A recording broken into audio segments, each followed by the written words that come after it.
Right. Are we? Hi, Dipali. Hi, We're Nitin. live. Hi. Hi from Dwarika. Hi from heavens. I know. I need your blessings now so that we go through the program properly. You're And you're in Patal Lok at the moment. yeah, and with your presence, it should all become okay, isn't it? I don't think so highly of me No, anyway. no, no, no, Anyway, no. yes,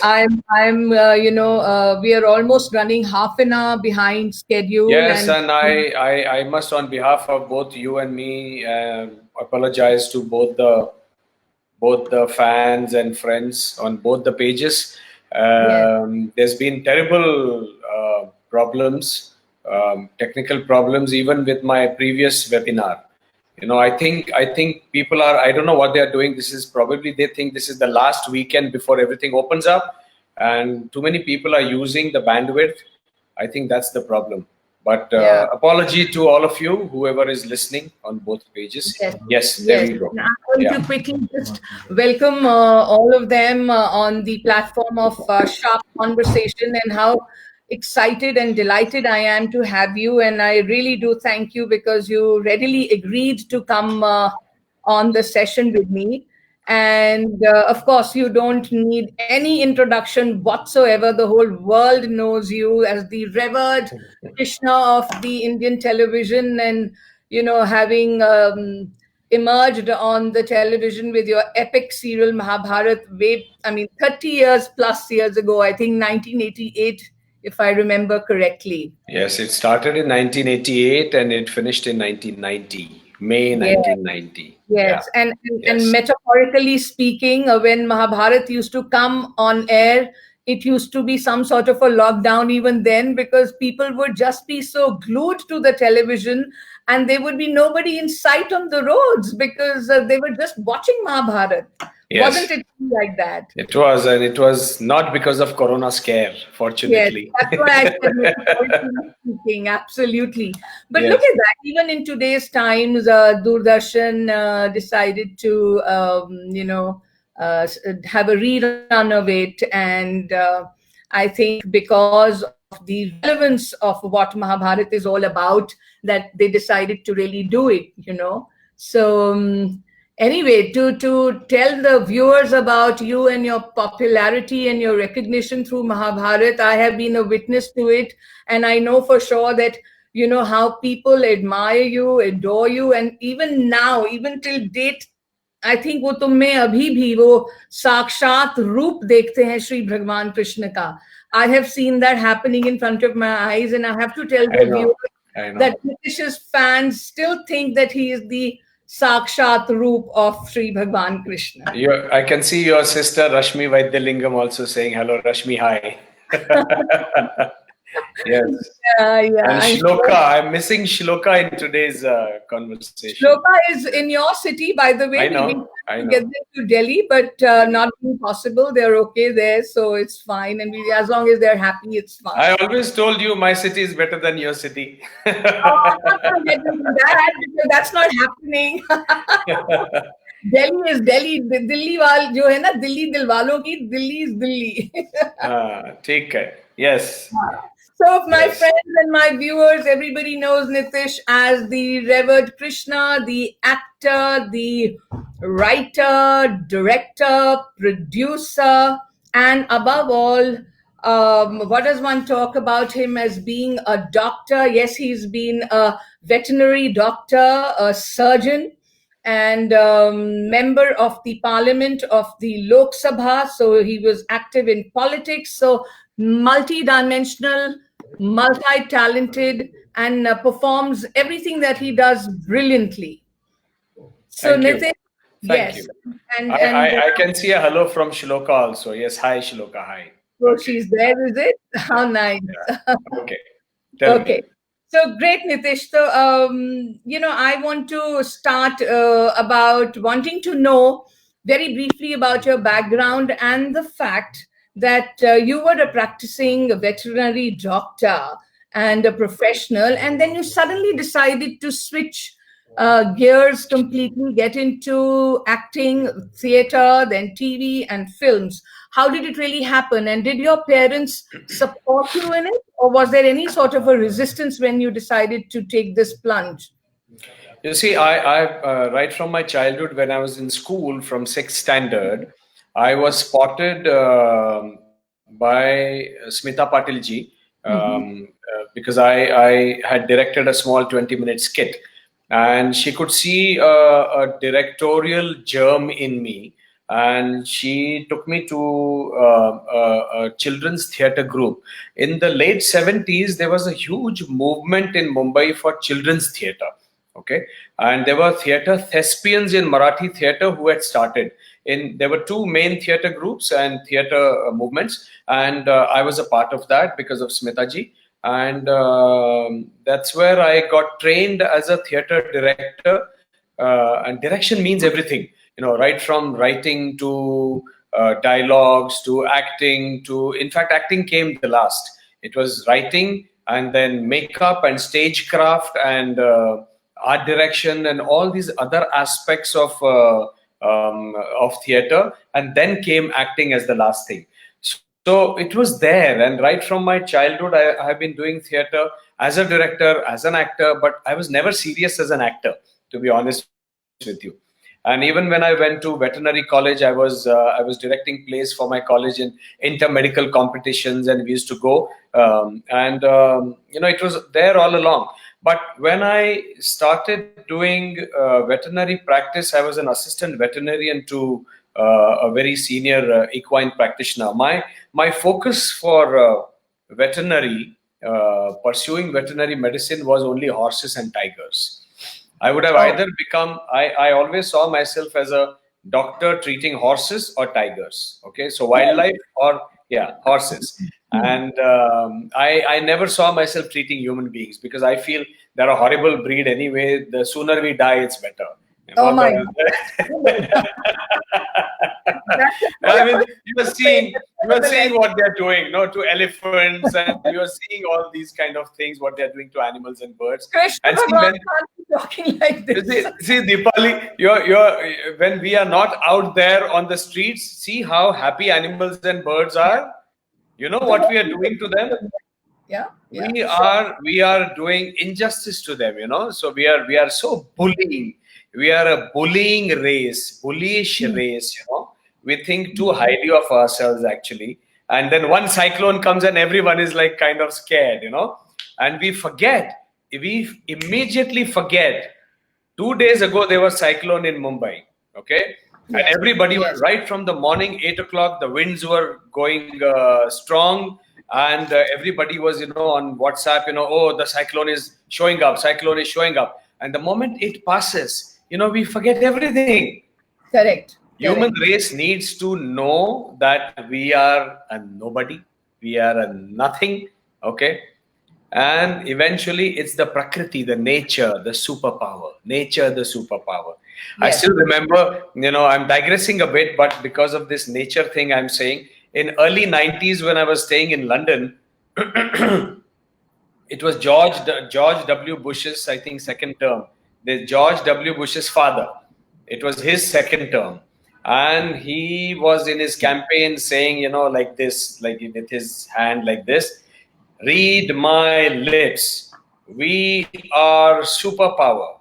Read my lips. We are a superpower. This is what our technology tells us. It gives us a false sense of being a superhuman being and superpower. And one cyclone comes, and one Mississippi fires, and one jungle fire, and we can do nothing about it. One tornado, and we can do nothing about it. Okay? So that's why I'm saying this arrogance that our race has, I never felt like treating human beings because of that. So I'm not going to get into that, because that becomes a bit debatable. So we'll just go along with what you feel. Unfortunately, I have to, with my veterinary medicine knowledge, I end up treating a lot of human beings because they're more animalish, they're more khonkar. You see, more khonkar. So anyway, jokes apart, but that's how it happened. And when I was working there, then somehow my senior doctor had to leave the job and from Bombay, and he had to relocate himself to Calcutta, and he couldn't afford to take me as an assistant. So I was jobless, and I was working in a company which was making a hemoglobin product, and it was a quality control job in a lab. And I'm a people's man. I can't sit in a lab for 8 hours and kind of, like a pathologist, look into the microscope and check blood samples, and so I was getting bored over there, and I said, what the hell am I doing? So then I told my parents that this is what I think my calling is. I want to leave this profession, and I want to pursue theater and cinema, films. At that time there was no television, and this happened in 1984.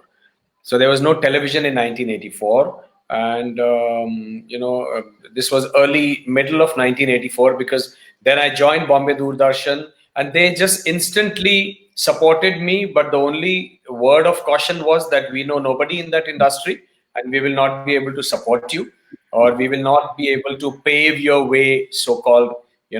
So you will have to really struggle. I said, okay, I'm willing to struggle.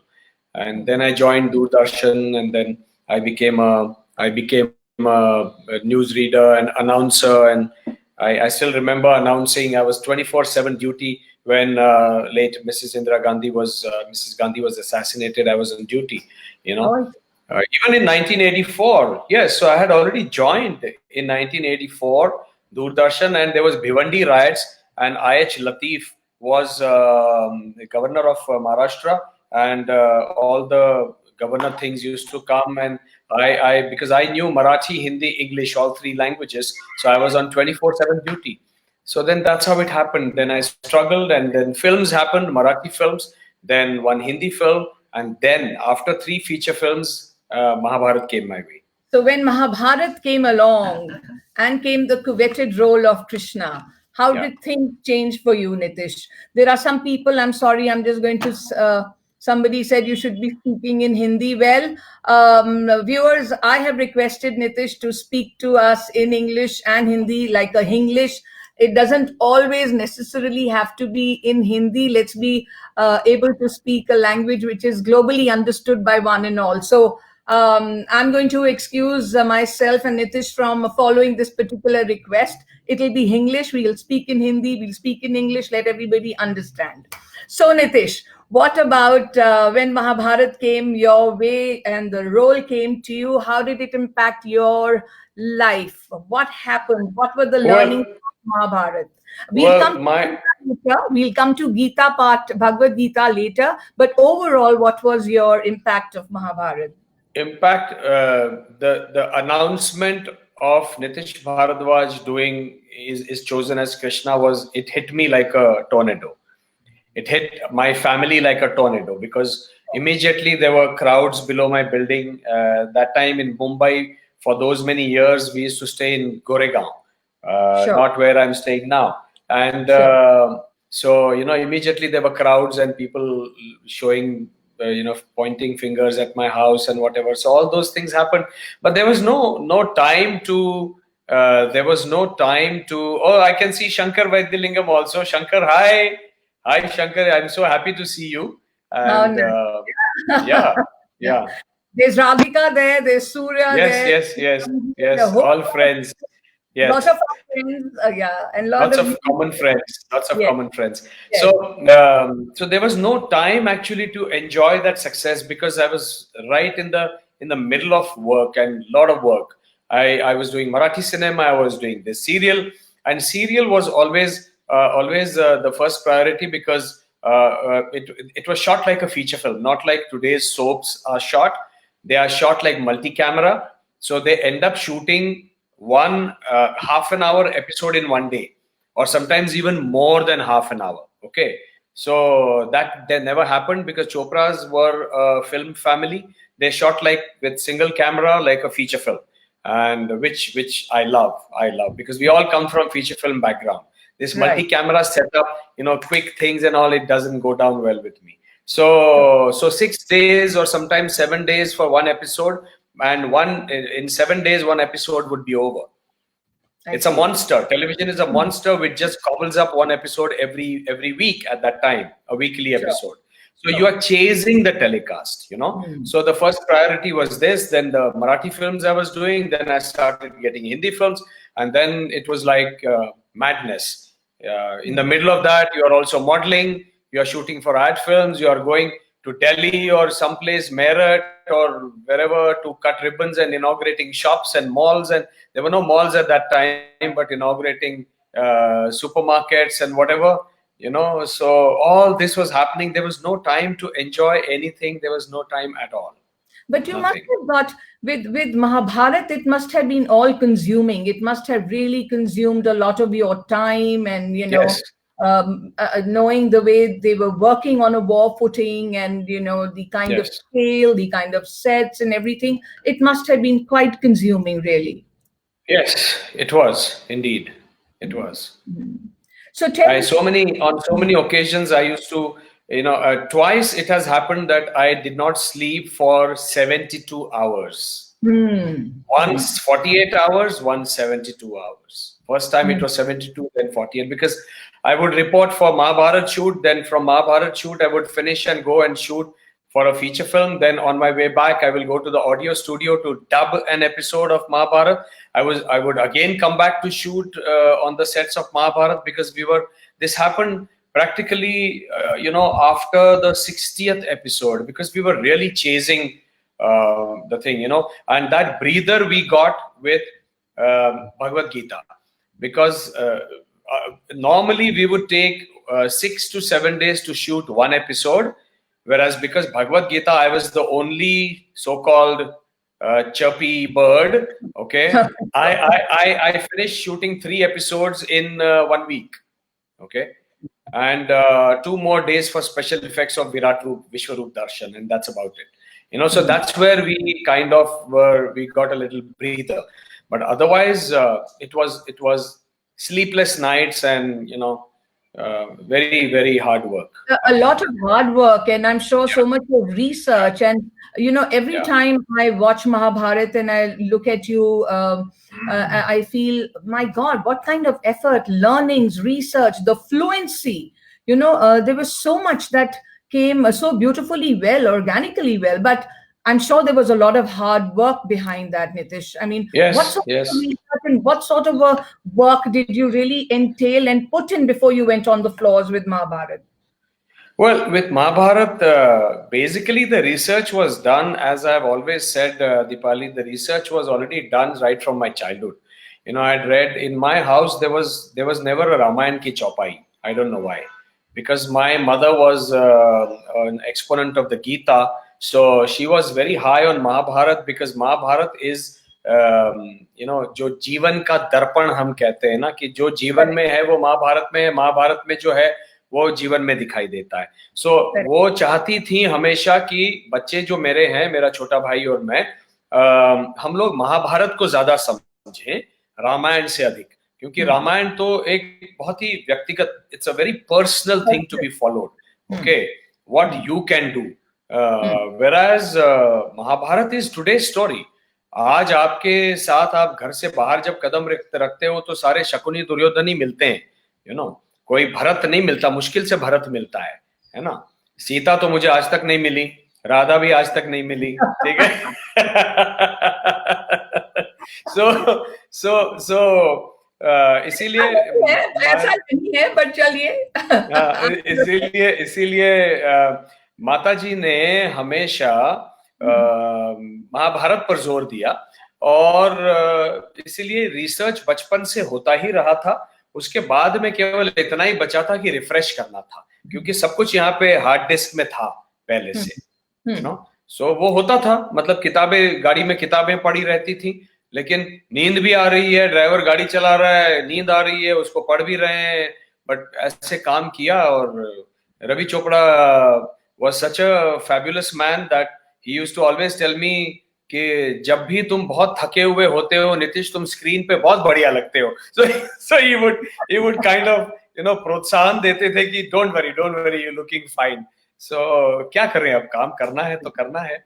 और उस जुनून में सिर्फ मैंने काम नहीं किया है, महाभारत का हर कलाकार उस समय इस तरह से काम करता था, और वो दिखता है स्क्रीन के ऊपर।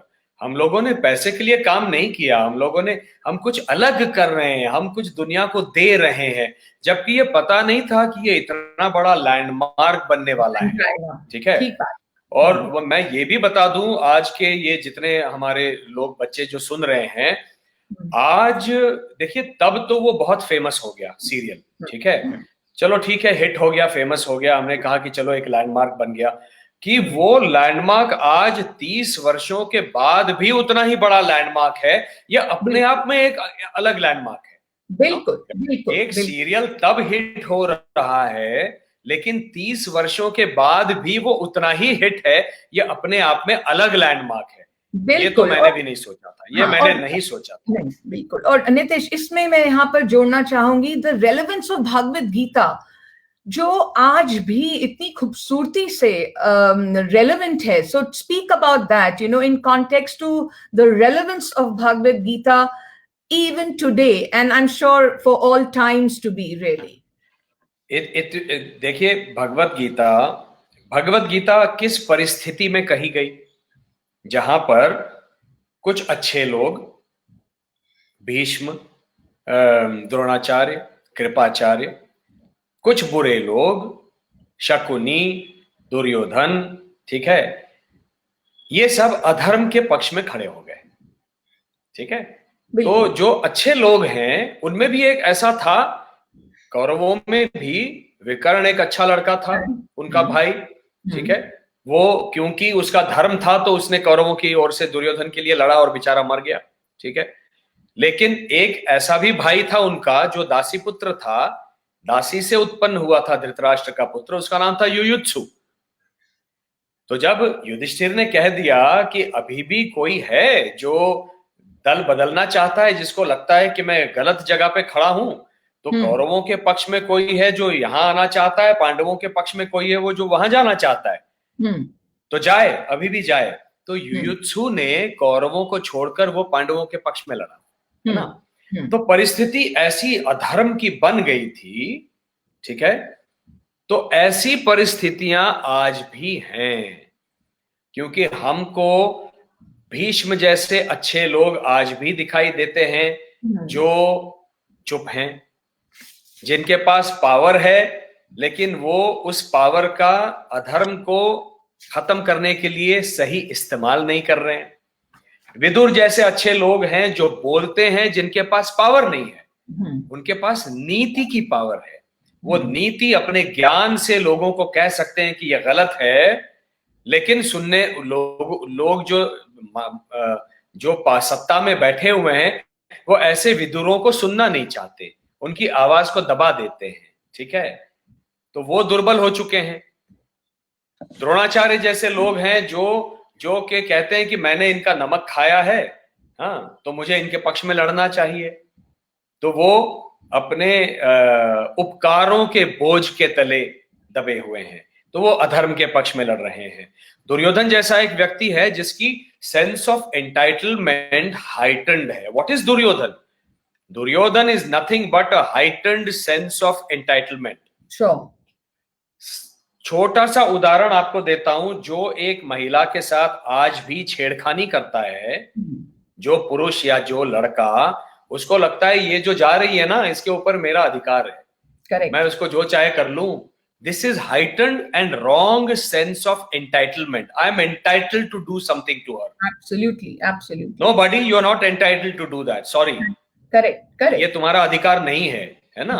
तो ये ऐसे जब गलत लोग एक साथ आ जाते हैं, आज भी परिस्थितियां वही हैं। आज भी कितनी सारी महिलाओं के साथ बलात्कार तो हो ही रहे हैं। हमने कितने सारे केसेस देख लिए, निर्भया से लेके कितने केसेस देख लिए। हाँ, आज भी वही हो रहा है। आज भी महिलाओं के साथ डिसरोबिंग की घटना होती है, जो वस्त्रहरण, चीरहरण होता है। मुझे याद है 1997 में जब मैं लोकसभा में था, तो कर्नाटक की एक ऐसी घटना घटी थी जिसको लेकर मैंने होम मिनिस्ट्री को एक लोकसभा के रूल 197 के तहत मैंने नोटिस दिया था, और उसकी पूरी उस घटना के ऊपर जांच करवाने के लिए मैंने वो नोटिस दिया था और मैंने स्पीच दिया था। और मुझे याद है कितने सारे एमपीज मुझे ऐसे ऐसे कर रहे थे, अरे चक्कर चला रहे हो चक्कर। उनके लिए एक मजाक था, उनके लिए एक ये था कि ये कृष्णा बोल रहा है। हाँ, लेकिन मतलब मैंने ये ऑन रिकॉर्ड बोला हुआ है उस दिन। वो लोकसभा के टीवी के पास आज भी रिकॉर्डिंग होगी कि आप लोग कैसे लोग हैं, असंवेदनशील लोग। आप ट्रेजरी बेंचेस में बैठे हुए हैं, सत्ता के साइड में बैठे हुए हैं और आप हंस रहे हैं। मैं आपको स्टैटिस्टिक्स दे रहा हूं कि दिल्ली में, हरियाणा में, पंजाब में, महाराष्ट्र में, हर जगह ये हो रहा है। ये घटना केवल एक निमित्त मात्र है मुझे कहने के लिए ये घटना क्या है। एक उस औरत के हस्बैंड को सबक सिखाने के लिए उस औरत को नंगा किया गया और पूरे पूरे गांव में उसकी नंगी परेड की गई। ये चीरहरण नहीं है, यही तो चीरहरण है, आज भी हो रहा है। तो देखिए, जब तक कलयुग में समाज ऐसा ही बिहेव करता रहेगा, महाभारत रेलेवेंट रहेगा, प्रासंगिक रहेगा। और महाभारत के ऐसे ही आज के दुर्योधन, दुशासन, शकुनी, इन लोगों से लड़ने के लिए आपको पांडव बनना पड़ेगा, आपको कृष्ण की नीति को अपनाना पड़ेगा। राम बनकर नहीं चलेगा। जो आज का अपना टाइटल था ना, राम या कृष्ण, यही मैं कहना चाहता हूं कि आज अगर इन लोगों के साथ आपको डील करना है तो आप राम बनकर नहीं बैठ सकते। देखिए चीरहरण में क्या हुआ, चीरहरण का जो प्रसंग आप सबने देखा, उसमें क्या हुआ, युधिष्ठिर ने गलत किया कि अपने भाइयों को भी दांव पर लगा दिया। भाइयों ने प्रभु रामचंद्र जी का आदर्श सामने रखते हुए कि हमारी मर्यादा है, हम छोटे भाई हैं, हम बड़े भाई का, बड़े भ्राता का सम्मान करते हैं और उसकी आज्ञा के बिना हम कुछ भी नहीं करेंगे, हमने मान ली बात को, ठीक है।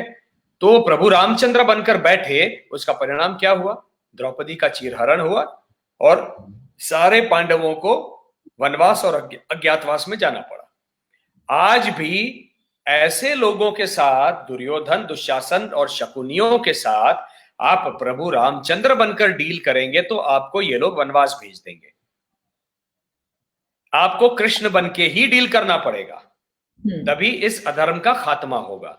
सो ये अंतर है आज प्रत्येक मनुष्य के सामने। जैसे मेरे सामने भी, मैं भी ये सोचता हूं किसके साथ मुझे राम बनकर डील करना है, किसके साथ मुझे कृष्ण बन के डील करना है। I wear a different thinking cap, है ना।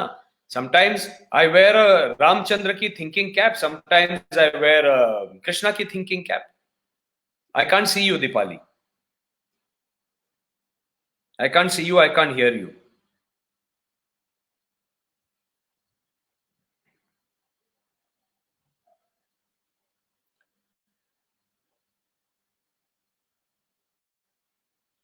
कविता सातये, आपने सही कहा, कृष्ण बन के ही जीना पड़ेगा। देव यादव,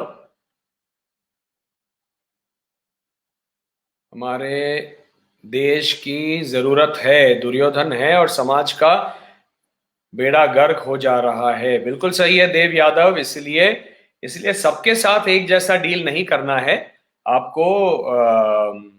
आपको रामचंद्र बनकर भी कुछ लोगों के साथ, जो आपके माता पिता हैं, आपके भ्राता हैं, उनके साथ में रामचंद्र बनकर ही डील करना पड़ेगा। बाहर वालों के साथ आपको कृष्ण बन के डील करना पड़ेगा। Gayatri Abhyankar, thank you very much. Nisha Seth, thank you very much. जब तक दीपाली जी मुझे दिखाई नहीं दे रही है, उनकी आवाज भी नहीं आ रही है, सो मुझे नहीं पता क्या हुआ है। तब तक, जब तक वो टेक्निकल समस्या को सुलझा लें, मैं आपके प्रश्नों का उत्तर देता हूं। चंचल पाल ने कहा कल्कि अवतार लेकर आइए। चंचल पाल जी, ये भगवत गीता का ज्ञान इसीलिए कलयुग के लिए छोड़कर गए हैं प्रभु कृष्ण, प्रभु श्री कृष्ण जी, कि इस ज्ञान का उपयोग करते हुए हम ही अधर्म को खत्म कर दें, ताकि उनको काल्की अवतार बनकर ना आना पड़े। अगर वो काल्की अवतार बनकर आ गए तो सब कुछ खत्म हो जाएगा, है ना, और फिर सतयुग से शुरुआत करनी पड़ेगी। गायत्री अभ्यंकर, मेरा यही सवाल था, आपके सवाल का आपका उत्तर मिल गया, thank you very much. Dev Kishan, thank you. Mitali, your thoughts are very good, thank you. Krishna कहाँ मिलेगा? सोनू मिश्रा, कृष्ण कहाँ मिलेगा? कृष्ण आपके भीतर ही है सोनू। कृष्ण कहाँ है? कृष्ण तो आपके भीतर ही हैं, उनको पहचानो। कृष्ण एक तत्व है। वो क्या है, क्या तत्व है कृष्ण? इसके लिए आपको महाभारत पढ़नी पड़ेगी, इसलिए आपको गीता पढ़नी पड़ेगी, ताकि आप कृष्ण को जाने और उस तत्व को जो आपके भीतर है उसको आप उजागर करें और कृष्ण बनकर लड़ें। आप में से प्रत्येक के भीतर कृष्ण है। Yogini Gokhale, you are absolutely right. We have to deal with Ram and Krishna mostly in society. Yes. Vidya Dange, thank you very much. Sham Anuradha Upadhyay, thank you very much.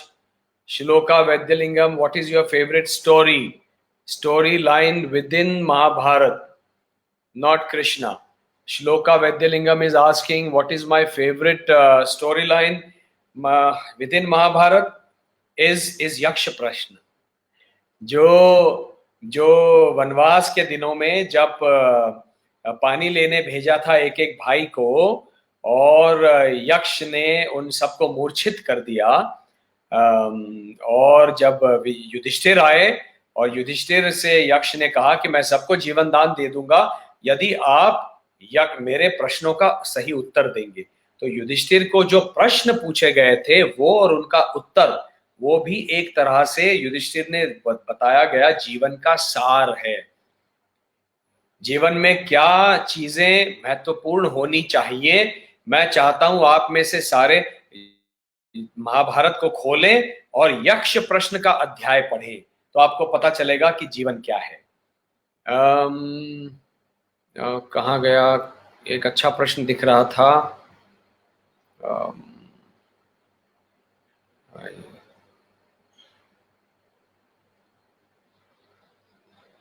About teacher, किसी ने, Shraddha Verma, I am a teacher, what are your thoughts about teacher? Teachers are gurus. तो गुरुर ब्रह्मा गुरुर विष्णु गुरुर देवो महेश्वरः, गुरु साक्षात पर ब्रह्म तस्मै श्री गुरवे नमः। तो गुरु के बिना तो कुछ नहीं होता, गुरु ही हैं वो जो हमको ज्ञान प्रदान करते हैं। और वो गुरु के बिना, इसीलिए आज गुरुओं के ऊपर भी इतना अधिक दायित्व है कि ज्ञान इतना बढ़ चुका है, लेकिन उतना ही टेक्नोलॉजी बढ़ चुकी है। टेक्नोलॉजी बढ़ी है कि हम अलग अलग जगहों से ज्ञान को ग्रहण कर सकते हैं। इंटरनेट है और पुस्तकें हैं, लेकिन मैं चाहता हूं आप सबसे कहूं कि यदि सही वो करना हो, ज्ञान का ग्रहण करना हो, तो आपके पास अगर पुस्तक हो तो उस पुस्तक को हमेशा साथ लेकर चलिए। और पुस्तक से पढ़ने का वो, और कोई भी चीज जब आपके पास व्हाट्सएप पर आती है या कहीं से आती है, तो सबसे पहले प्रश्न कीजिए कि क्या ये बताया गया है ये सही है, इसकी प्रामाणिकता क्या है। जब पुस्तकें लिखी जाती हैं तो लेखक उस पुस्तक को लिखने के पीछे 1 साल 2 साल, कभी कभी तो 15-15 20-20 साल लगा देता है। रिसर्च करने के उपरांत एक पुस्तक को लिखता है ना। तो इसलिए पुस्तक में जो चीजें आपको मिलती हैं वो प्रामाणिक होती हैं, वो ऑथेंटिक होती हैं। तो इसलिए आप पुस्तकें पढ़िए। तो टीचर्स को भी आप अपने अपने बालकों को, अपने जो स्टूडेंट्स हैं उनको पुस्तकें पढ़ने के लिए प्रवृत्त करना चाहिए। उससे क्या होता है, जब एक बच्चा पुस्तक पढ़ता है, कोई भी कहानी पढ़े, तो अपने आप से वो विजुअलाइज करता है, वो विजुअलाइज करता है। अगर कोई कहानी वो पढ़ रहा है, झांसी की रानी को पढ़ रहा है, तो वो उसके दिमाग में झांसी की रानी कैसी दिखती होगी, तो हर बच्चा अलग देखेगा। इससे बच्चों की क्रिएटिव फैकल्टीज जो हैं, जो उनकी कल्पना शक्ति जो है वो इतनी बढ़ जाती है, और वही कल्पना शक्ति अपने को एंटरप्रेन्योर बनाती है, अच्छा इंजीनियर बनाती है, एक अंदर से आपको इम्पल्सिव और इंस्टिंक्टिव बनाती है। डॉक्टर अच्छा कैसे बनता है? एक अच्छा डॉक्टर कौन होता है? जो जिसका डायग्नोसिस सही हो। डायग्नोसिस क्या होता है? केवल अपने जो मेडिकल रिपोर्ट्स हैं उनके ऊपर डायग्नोसिस निर्भर नहीं करता।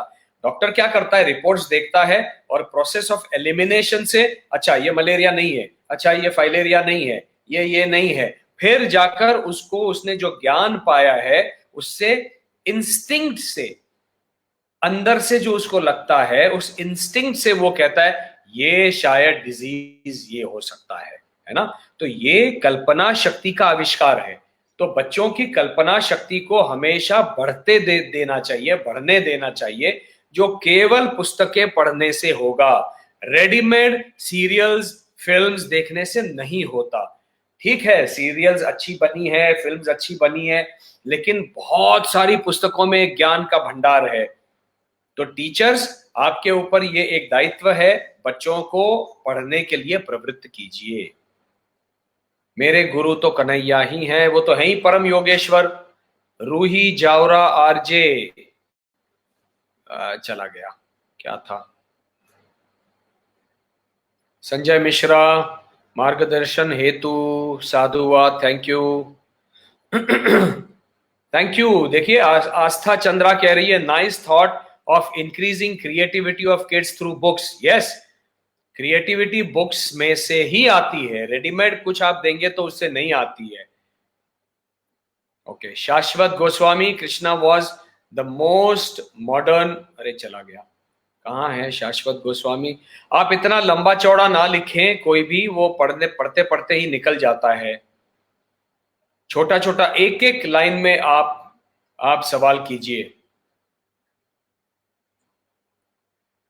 पितामह sleeping on bed of arrows, what does that mean? ये किसने पूछा था? नाम चला गया। लंबा लंबा मत मैसेज लिखिए, एक एक लाइन में अपना वो प्रश्न कीजिए। पितामह देखिए क्या होता है, हम जब बुरे कर्म करते हैं या गलती करते हैं, पितामह ने, भीष्म ने कोई बुरे कर्म नहीं किए थे। हाँ, एक उनसे जो बुरा कर्म हुआ था वो ये हुआ था कि अंबालिका की इच्छा के विरुद्ध उन्होंने उनका अपहरण करके लेके आए। तत्कालीन प्रथा थी कि अपहरण किया जा सकता था, लेकिन अपहरण तभी होता था अगर आप उनसे विवाह कर लो। तो ये तो ब्रह्मचारी थे, इन्होंने प्रतिज्ञा ली हुई थी जन्म ब्रह्मचर्य की। तो ये अगर ब्रह्मचारी थे तो इनको अपहरण करने का अधिकार नहीं था किसी और के लिए, है ना। तो इसीलिए अंबा ने फिर प्रतिज्ञा ली और प्रतिशोध लेने के लिए शिखंडी बन के आ गई। तो वो जो एक गलती है, उस गलती को, जिसको मैं बुरा कर्म कह सकते हैं हम, कि एक बुरा कर्म हो गया, उनका जीवन उद्ध्वस्त हो गया, अंबा का जीवन उद्ध्वस्त हो गया। ठीक है, क्योंकि वो जब वापस गई तो शाल्वराज ने उसको मना कर दिया कि मुझे नहीं करनी तुमसे शादी। ठीक है, तो उसका जीवन उद्ध्वस्त हो गया। इसलिए हम क्या कर रहे हैं, हम जो कर रहे हैं उससे किसी के जीवन में कुछ अंतर पड़ने वाला है क्या? हम उसके जीवन को बर्बाद कर रहे हैं क्या? उसको दुख पहुंचाने वाले हैं क्या? ये सब सोचना पड़ता है। अगर आपका कर्म किसी को क्षति पहुंचाता है, if it is going to harm somebody, then it is bad karma, ये वो बुरा कर्म है। और इसीलिए वो शिखंडी के रूप में उनको सफर करना पड़ा, और वो सारे जो तीर, जो बाण उनको झेलने पड़े, वो जो वेदना झेलनी पड़ी, वो विद इंटरेस्ट झेलनी पड़ी।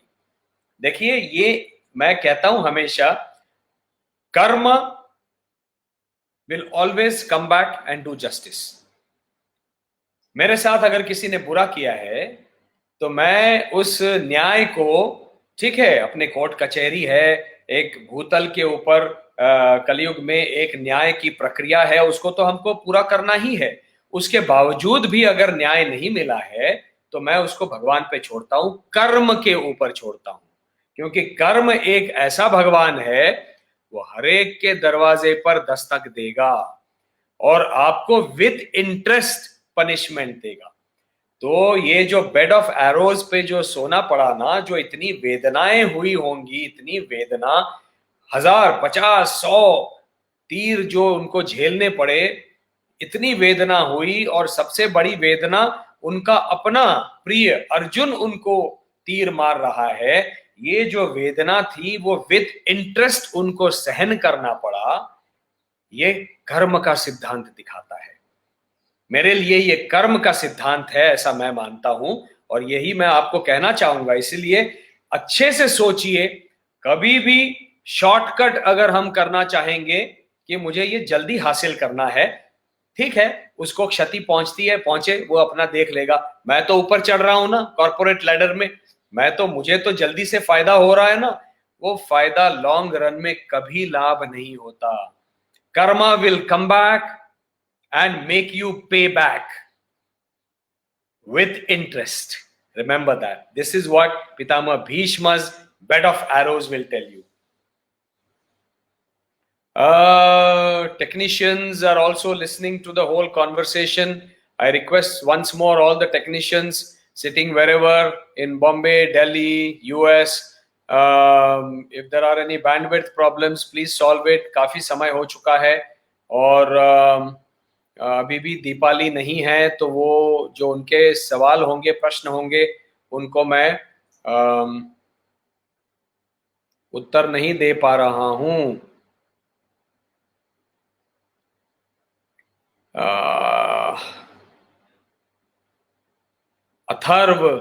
अथर्व कुछ पूछ रहे हैं, धर्म की परिभाषा क्या है Atharva? It's another big huge topic. वो आज नहीं फिर कभी करेंगे, उसी के ऊपर एक वेबिनार होगा।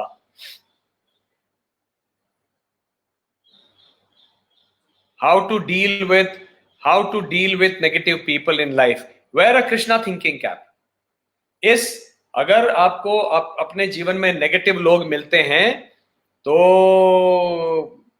उनके साथ कैसे डील करना है, आप ये सोचना शुरू कर दो, यदि भगवान कृष्ण होते मेरे स्थान पर तो वो क्या करते। मैं वही करता हूं। कभी कभी क्या होता है, दुविधा में मनुष्य पड़ जाता है अर्जुन की तरह, क्योंकि ये जो बुरा काम करने वाले हैं वो आपके अपने लोग भी हो सकते हैं, आपके परिवार में भी कोई हो सकता है। तो ऐसा जब होता है तो तुरंत सुदर्शन चक्र नहीं निकाला करते। तो जब परिवार के लोग, क्लोज रिलेटिव्स, क्लोज फ्रेंड्स जब कोई मिस्टेक कर जाते हैं तो उनको हाथ जोड़ के समझाना होता है। एक बार नहीं, दो बार नहीं, तीन बार नहीं, 10 बार समझाना होता है। वो प्रभु रामचंद्र बन के उनके साथ डील करना होता है।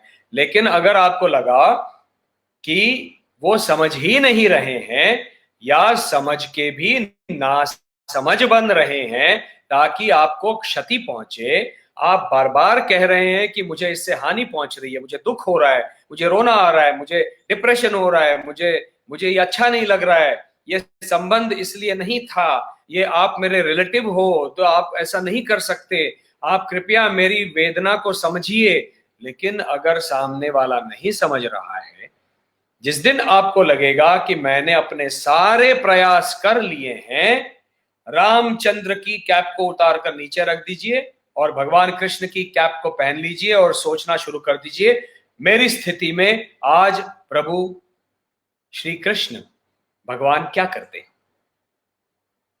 वही कीजिए। मैं वही करता हूं।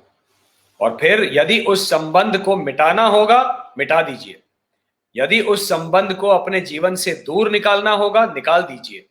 ऐसे स्थान पर जाना जहां पर आपके साथ अन्याय होता है, आपके साथ आपका अपमान होता है बार बार, ऐसे स्थान पर मत जाइए। Because every soul has a right to happiness. ये लिख लीजिए आप।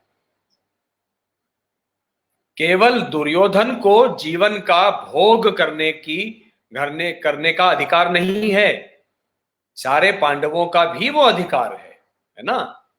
तो आपको और मुझे भी ये अधिकार है। तो हम अच्छा बनकर, अगर लोग हमसे बुरा बर्ताव करते हैं तो पूरी तरह से उनको एक बेनिफिट ऑफ डाउट दीजिए, पूरा प्रयास कीजिए उनको बदलने का, क्योंकि वो अपने ही लोग हैं। लेकिन जब वो बदलना नहीं चाहते, ये आपकी पूरी गारंटी हो जाए कि वो बदलना नहीं चाहते और आपको जो तकलीफ हो रही है उसका उनको कुछ पड़ा ही नहीं है, वो बस खुश है, मस्त है अपने अहंकार में, हाँ, तो फिर वो आपके अपने नहीं है। ना वो लोग आपके अपने हैं, ना ऐसे प्रसंग, ऐसे स्थान आपके अपने हैं। वहां से दूर चले जाइए या ऐसे लोगों को अपने जीवन से दूर हटा दीजिए, वो आपका अधिकार है। ठीक है।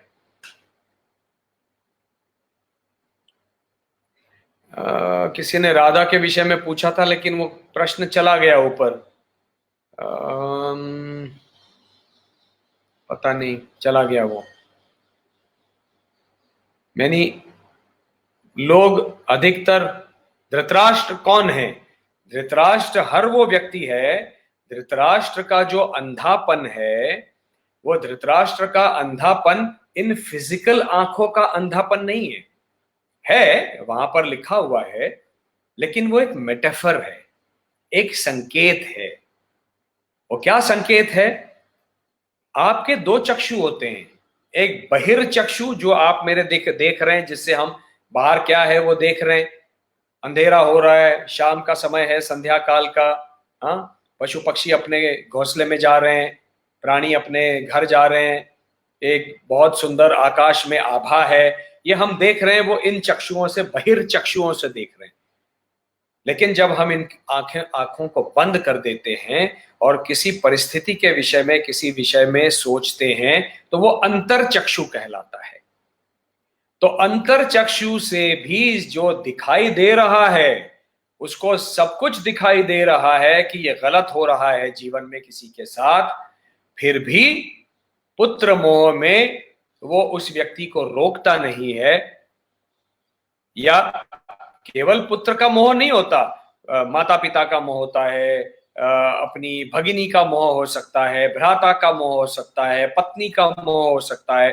कोई भी आपका अजीज व्यक्ति, प्रिय व्यक्ति जीवन में गलत कर रहा है, लेकिन आप उसके प्रेम के खातिर उसको टोक नहीं रहे हैं, तो वो गलत चीजें करता ही रहेगा और वो एक दिन बहुत बड़ा क्रिमिनल बन जाएगा, है ना।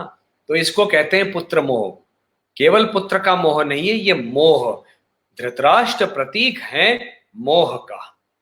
इस मोह से हमको निकलना पड़ेगा। इसलिए हम क्या करते हैं अपने बच्चों को, कोई बच्चा जब गलत काम करता है बचपन में, तो उसको हम समझाते हैं कि बेटा ऐसा नहीं होता, ऐसा नहीं करते, इससे उसको तकलीफ होती है, इसको तकलीफ नहीं पहुंचाते। अगर हमने अपने बच्चे के प्यार की खातिर उसको नहीं समझाया, तो वो आज छोटी सी तकलीफ दे रहा है, वो ऐसा ही करता जाएगा और एक दिन क्रिमिनल बन जाएगा, अपराध के जगत में चला जाएगा और एक दिन कोई बड़ा अपराध कर बैठेगा, है ना, अपराधी बन जाएगा। तो ये कभी कभी अपना प्रेम जो है किसी व्यक्ति के लिए, वो घातक साबित हो सकता है उस व्यक्ति के लिए। तो ये मोह से दूर जाना है, ये है धृतराष्ट्र।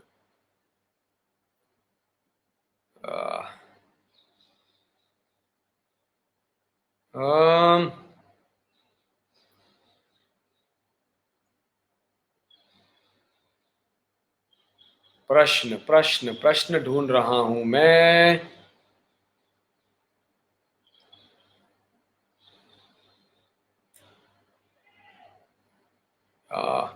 आप सब थैंक यू, सब हाथ जोड़ के प्रणाम कर रहे हैं, थैंक यू वेरी मच।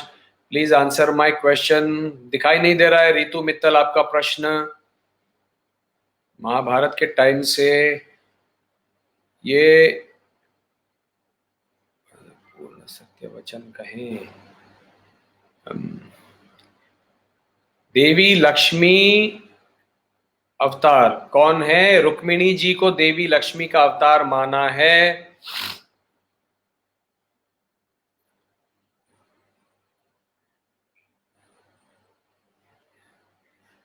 6:40 हो रहे हैं भारत में और मुझे लगता है ये अभी 1 घंटे से ऊपर चला गया है, इसको अभी रोक देना चाहिए। आखिरी प्रश्न गौरी अभ्यंकर, फिर चला गया।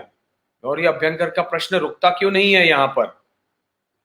Where is Gauri Abhyankar? अच्छा प्रश्न कोई दिख रहा था मुझे, लेकिन नहीं दिख रहा है। शत्रुघ्न सागर, मैं जनकधरपुर नेपाल से हूँ। हाँ, नेपाल मुझे बहुत अच्छा लगता है। म नेपाल धेरै राम्रो लाग्छ। धेरै राम्रो लाग्छ नेपाल। गीता सिंह, राधे राधे। राधिका खरबंदा, आपका इतना बड़ा प्रश्न है, वो देखिए निकल गया, पढ़ते पढ़ते निकल गया। बड़े प्रश्न मत भेजिए, वो नहीं पढ़े जाते। मुझे लगता है कि अब इस सेशन को रोकना चाहिए, टेक्निकल खराबी के कारण। दीपाली जी इस में नहीं है। मैं गौरी अभ्यंकर, फिर से आई। गौरी अभ्यंकर, क्यों उनका प्रश्न दिखता क्यों नहीं है मुझे? कोई एक अच्छा प्रश्न ले बताया देर दिख रहा था, लेकिन आके चला जाता है। ठीक है, मुझे ऐसा लगता है कि मैं फिर से किसी एक दिन अपने फेसबुक पेज से लाइव जाऊंगा और आप सबके ये जो प्रश्न है उनका उत्तर देने का प्रयास करूंगा। आप सब ने इतनी आतुरता से हमारे साथ ये वार्तालाप किया और मुझे सुना, उसके लिए बहुत बहुत धन्यवाद। आप सबका बहुत बहुत प्यार।